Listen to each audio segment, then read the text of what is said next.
En marcha as obras de remodelación da Casa da Cultura de Boiro. Os traballos cun investimento próximo aos 4 millóns de euros estarán rematados en 9 meses.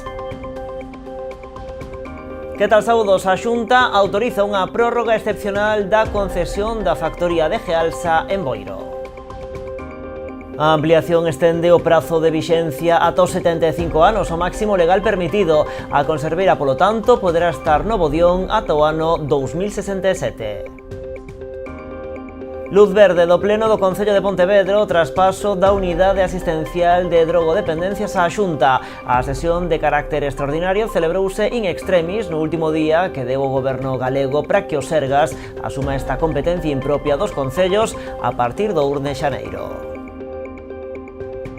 Melloras de climatización no pabillón de Xil en Meaño. Trátase dunha actuación que incluíu a instalación de placas solares e bombas de calor. Tamén se aproveitou para renovar o alumeado da instalación, agora máis eficiente. Neste 10 de decembro comemórase o Día Internacional dos Dereitos Humanos. Unha xornada que en concellos como Ribadumia ou Cambados dedicaron a defender principios fundamentais como a vida, a liberdade, a igualdade e a non discriminación. En ambos casos organizaron actos nos que a rapazada foi a protagonista. E a Deputación de Pontevedra recorrerá a food trucks para promocionar as festas gastronómicas da provincia. A partir de xaneiro, as furgonetas de Sabor Rías Baixas percorrerán todos os concellos da provincia ofrecendo pratos inspirados nestas citas de interese turístico. Asuntos que vemos de contado aquí nas Novas do Día en Canal Rías Baixas. Comezamos.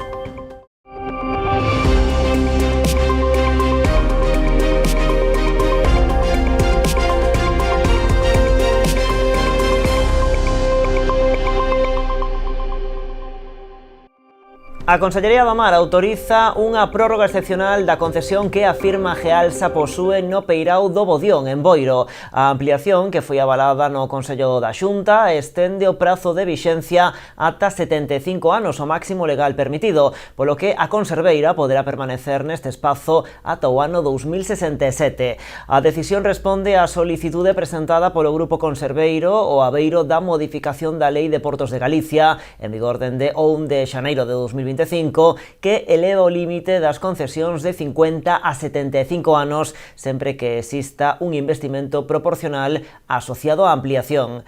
A actualización normativa permite equiparar a legislación galega e estatal e evita que resulte máis restritiva. Segundo indican fontes do propio Goberno galego, trátase da primeira prórroga concedida ao Aveiro desta nova regulación. A autorización supón, ademais, unha seguridade xurídica para a conserveira e incentiva novos posibles investimentos na zona. O BNG levará este xoves ao Parlamento os problemas de falta de depuración das augas residuais en Noia. A deputada nacionalista Rosana Pérez formulará unha pregunta na última sesión da comisión deste ano relativa a este asunto, pedíndolle á Xunta unha actuación urxente para reverter a situación que está a poñer en xaque a produción pesqueira e marisqueira da ría. O BNG volverá a poñer o foco no Parlamento sobre a situación crítica do saneamento en Noia. A deputada Rosana Pérez instará a Xunta a dar explicacións claras e asumir responsabilidades ante esta problemática, que afecta directamente dende hai anos ao sector pesqueiro e marisqueiro da zona. A nacionalista reclámalle ao goberno autonómico unha actuación urxente e integral que dea unha solución definitiva aos problemas de verteduras directas á ría. Non se pode consentir, non podemos agardar máis tempo, porque efectivamente todo o sector marisqueiro leva anos con moitísimos problemas, moitos deles que son externos á súa xestión, como por exemplo este da rede de saneamento, e en unha ría valiosísima como isto, que volvemos a repetir, como dixemos tantas veces, é a columna vertebral económicamente falando de toda esta comarca. Non podemos consentir esta situación. Viámolo en portada, arrancaron as obras de rehabilitación da Casa da Cultura de Boiro, un dos proxectos máis ambiciosos do Concello. A actuación, cun orzamento próximo aos 4 millóns de euros, suporá a renovación integral do actual inmoble emprazado no Parque da Cachada. Esta semana daban comezo os traballos para a rehabilitación da Casa da Cultura de Boiro. O proxecto suporá a transformación do centro, que ampliará a súa superficie ata os 3.000 metros cadrados para adaptarse ás novas necesidades da instalación, que acollerá ademais o auditorio, a biblioteca e a área administrativa. O auditorio contará cun aforo de 535 espectadores, un 46% máis co actual. Destaca tamén a súa versatilidade, permitindo un uso flexible con diferentes ocupacións segundo a natureza dos actos que acolla. É un proxecto que lle temos moita ilusión, moitas ganas de velo por fin rematado despois dun proceso administrativo longo que foi o da contratación, aproveitando, como xa sabedes, aproveitando esa subvención que tiñamos do Ministerio de 1,5 millón de euros. Bueno, pois o que vamos a facer é rehabilitar por completo o edificio da Casa da Cultura, donde se seguirá albergando a biblioteca, donde haberá un espazo tamén para traballos administrativos, para servicios administrativos do propio Concello, e sobre todo a ampliación do auditorio, que vai a contar xa con máis de 530 plazas e que vai a significar unha remodelación total do edificio.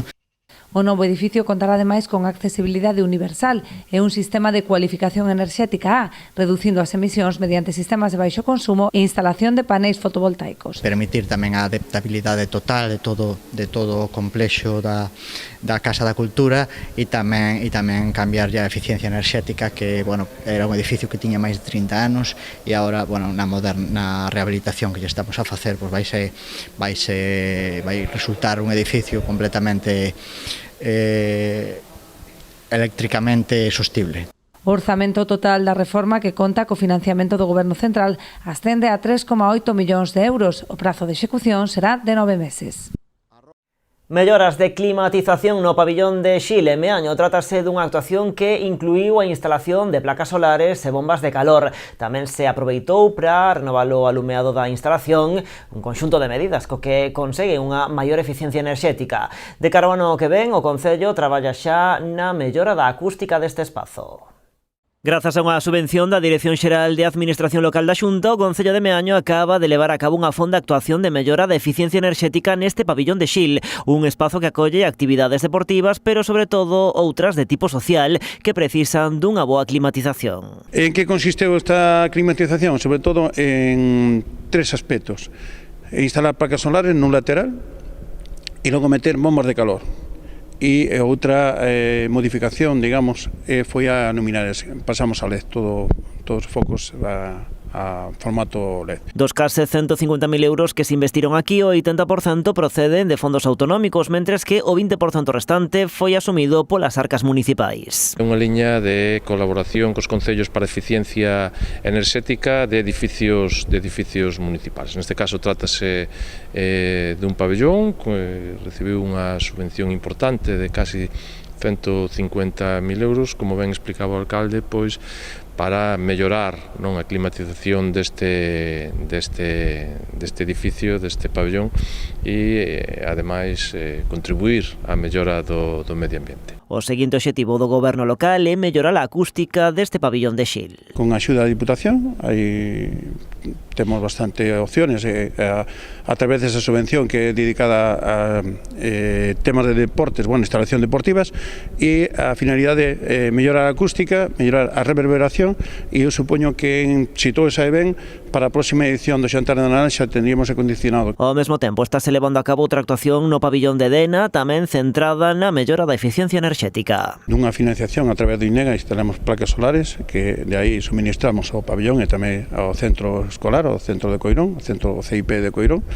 Agora estamos instalando o que luminarias novas moi potentes, que son 22.000 euros, e agora tamén canalización, digamos, do teito. Había problemas de goteira e estamos en elo. A previsión é que os traballos estean rematados a finais de xaneiro.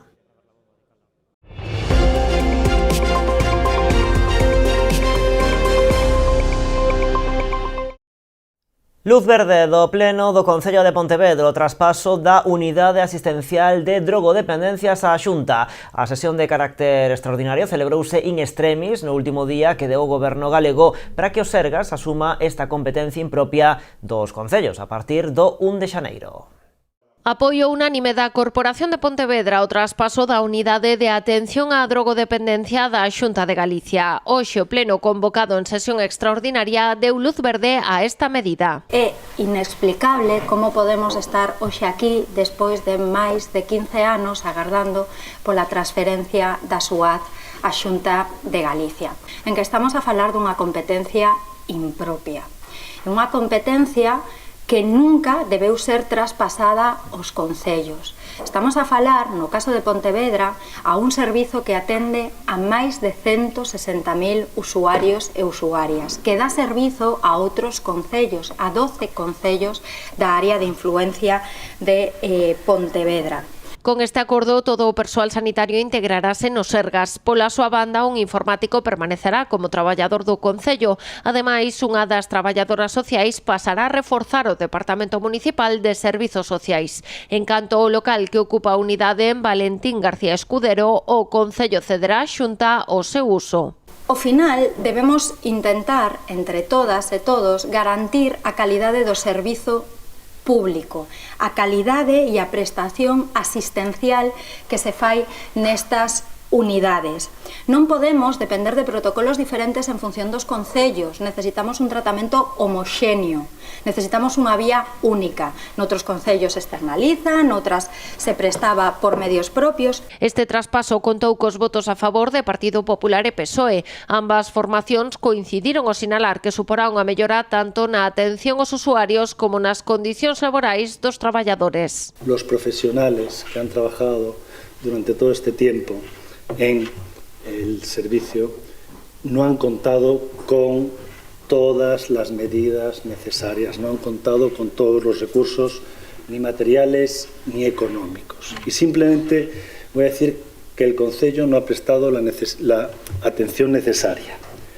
Que una competencia sea impropia no significa que no se tenga que llevar a cabo de forma satisfactoria y plena. Que eses usuarios e usuarias que acuden á unidade de drogodependencias de Pontevedra podan ter a partir de agora unhas instalacións axeitadas, podan ter a partir de agora unha atención tamén axeitada e que vaya máis aló do sobrehumano esforzo que estaban facendo os traballadores e traballadoras para poder atendelos e que teñan tamén os medios axeitados que lles permitirá o Servicio Público de Sanidade de Galicia. Precisamente hoxe era o último día do prazo que deu a Xunta para realizar este trámite, polo cal o Sergas asumirá a xestión da unidade de atención á drogodependencia a partir do 1 de xaneiro de 2026.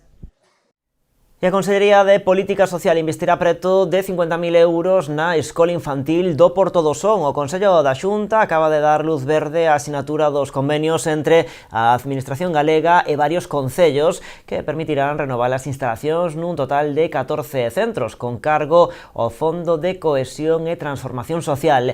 Ademais de actuacións de reforma e ampliación, as melloras inclúen renovación de cubertas e fachadas, así como actualización dos equipamentos segundo as necesidades de cada escola. Os traballos, cuxa contratación dependerá das entidades locais, deberán estar rematados a finais de 2026. E a Xunta renova o servizo de orientación laboral de Amicos pro vindeiro ano. Ao longo de 2025, este servizo prestou atención a máis de 500 persoas con discapacidade ou en risco de exclusión, realizando preto de 2.000 intervencións nas provincias da Coruña e Pontevedra. Estes datos poñen de manifesto a traxectoria ascendente do servizo nos últimos meses, con máis de 110 insercións laborais conseguidas. Coa ampliación que vende autorizar a Consellería de Emprego, reforzarase o servizo e estenderase o seu ámbito territorial tanto na cidade da Coruña como na comarca do Salnés. O obxectivo principal é mellorar a empregabilidade dos usuarios combinando formación individual, itinerarios personalizados e mediación co tecido empresarial. E a volta da publicidade conmemoramos o Día Internacional dos Dereitos Humanos coa rapazada dos concellos de Ribadumia e Cambados.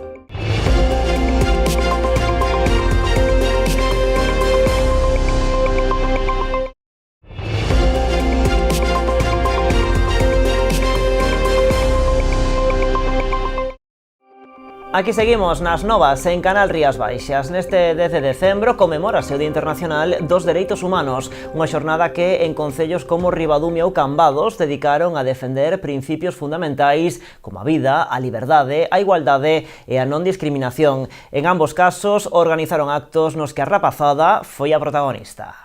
Rachando cadeas, a rapazada de Ribadumia visibilizou o seu compromiso coa defensa dos dereitos humanos. Foi o 10 de decembro de 1948 cando a Asamblea Xeral das Nacións Unidas proclamaba a Declaración Universal dun ideal común para todos os povos e nacións, cos dereitos e liberdades fundamentais para todos os seres humanos. Principios como a vida, a liberdade, a igualdade e a non discriminación que compre seguir defendendo.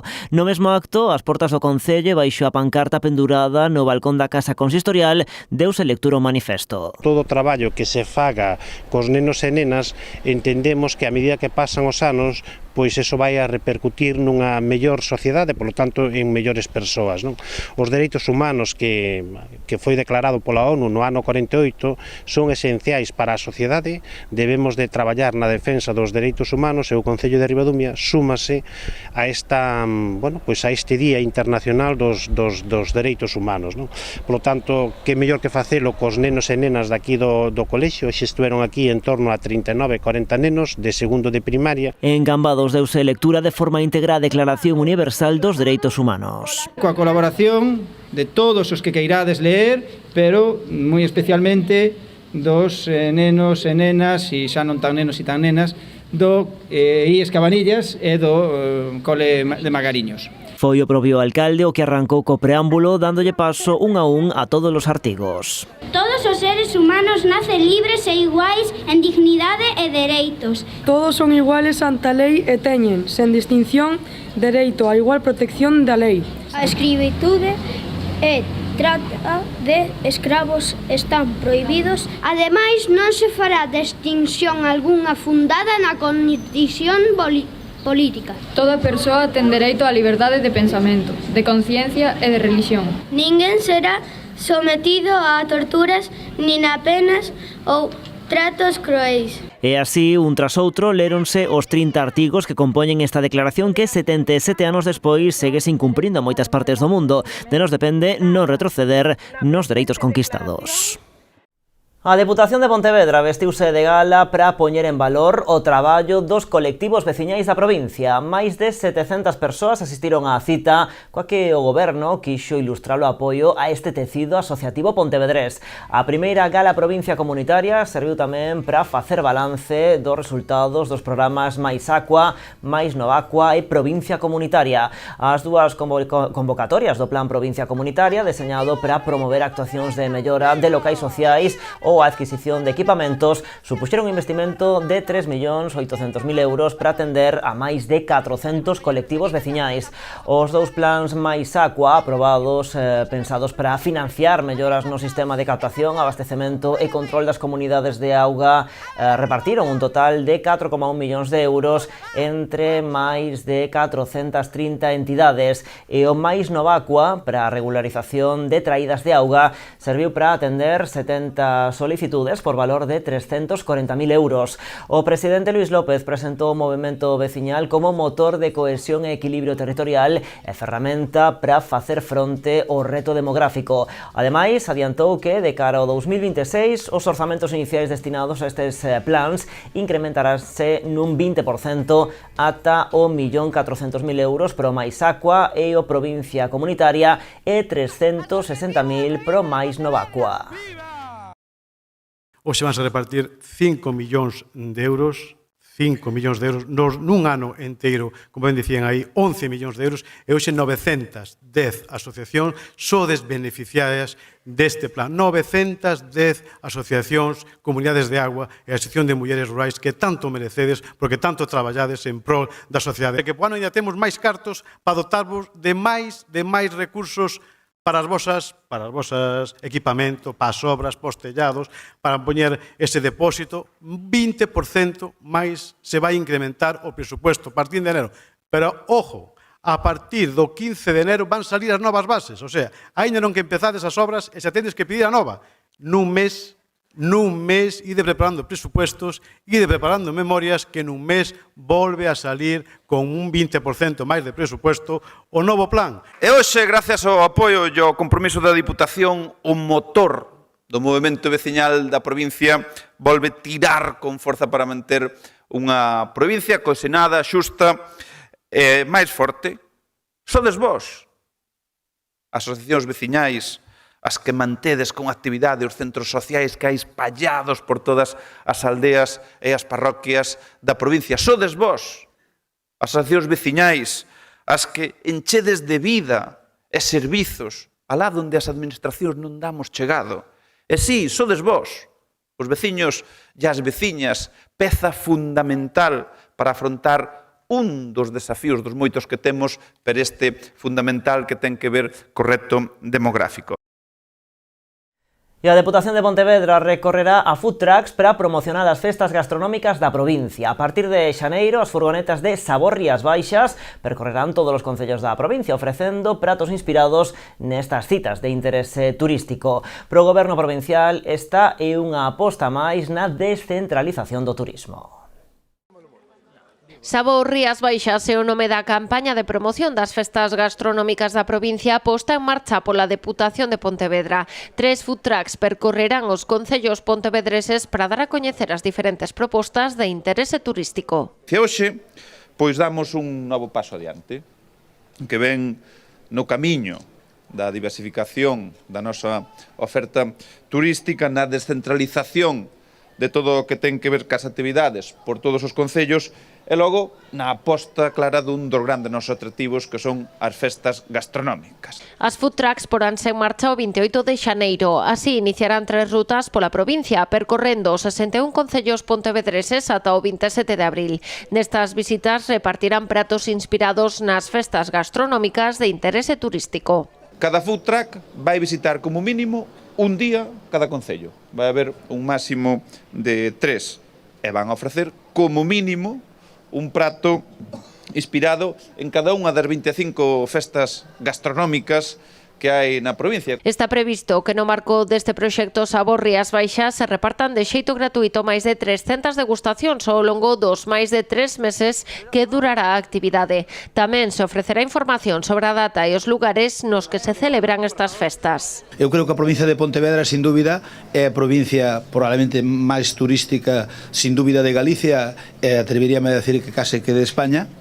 Estamos de noraboa porque a Deputación sempre se preocupou dun xeito moi importante do eido turístico. Para nós, como ben decía, todo o que sexa desestacionalizar pois axuda moitísimo a manter postos de traballo, a manter os nosos establecementos abertos, e aínda que parezca mentira, dentro da propia provincia somos grandes descoñecedores de todos os destinos e todos os produtos que temos. Entre as festas gastronómicas que estarán representadas figuran a Festa da Anguía e Mostrada da Caña do País de Valga, a da Vieira de Cambados, a do Mexillón e Berberecho de Vilanova, a da Ameixa de Carril de Vilagarcía, a Festa da Exaltación dos Mariscos do Grove e a Festa do Albariño de Cambados. Tamén a Festa do Lacón con Grelos de Cuntis, a do Carneiro o Espeto de Moraña e a do Caldo de Mourente en Pontevedra.